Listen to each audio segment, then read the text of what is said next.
Hi, this is going to be, for now anyway, my last video talking about habits, specifically James Clear's book, Atomic Habits.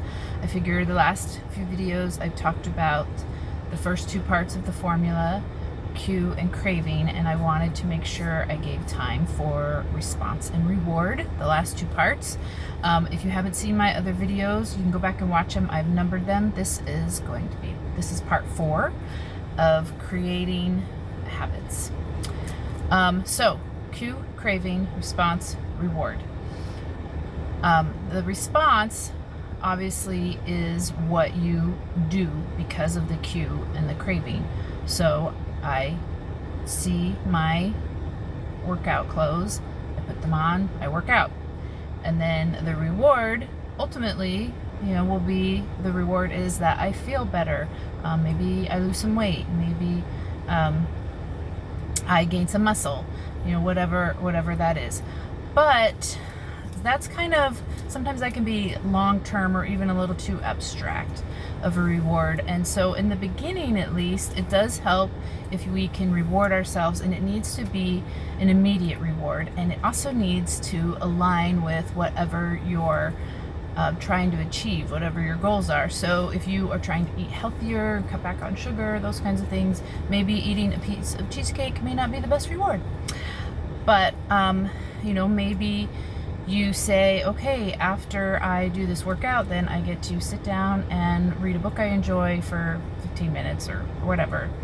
Or one thing you could do that's really quick and easy, and may sound silly, but I'll explain why it's effective in a minute, is give yourself a high five in the mirror, or a hug, or a fist pump and say, yes, I did it. The reason for that is we are trying to retrain our brains. And when you do that kind of thing, your brain gets just a little burst of dopamine, and it thinks, hey, that felt really good, we want to do that again. And that is how you create habits, is making yourself want to do something again and again and again. And so giving yourself that little reward, that praise, that happy feeling will train your brain to think, okay, let's keep doing that, because it felt really good and it made us feel good about ourselves. We were proud, we were happy. So that's a good reward. One thing I liked that James Clear said in his book was, incentives can start a habit, identity sustains a habit.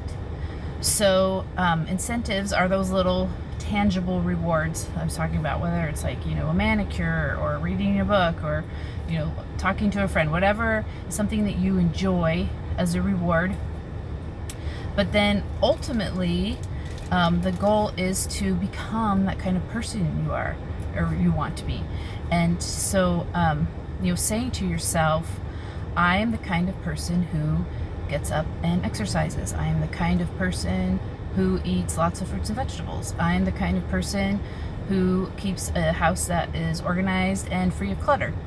Now, maybe you can't quite believe that yet. So what if you say, I am the kind of person who strives to ... Want it to make it a part of your identity, because once it's a part of who you are, you're just going to do it naturally. You won't even have to think about it anymore. And that's the power of habits. We go back to my very first video that I did talking about the power of habits, that we become who we want to be, and you can do it. So check out James Clear's book, Atomic Habits. Let me know if you've already read it and what your thoughts were about it, and things that have helped you as you're trying to create good habits and maybe break some bad habits. One thing I will say is, I think it's easier to replace a bad habit with a good habit. If you're trying to break a bad habit, you need to fill that hole. So if you're creating a good habit, it's just going to naturally push out the bad habit. So I would focus on putting something good in, which will just naturally push something bad out. That makes sense. So as always, questions, comments, whatever you want to say in the comment section, I would love to hear from you. Thanks.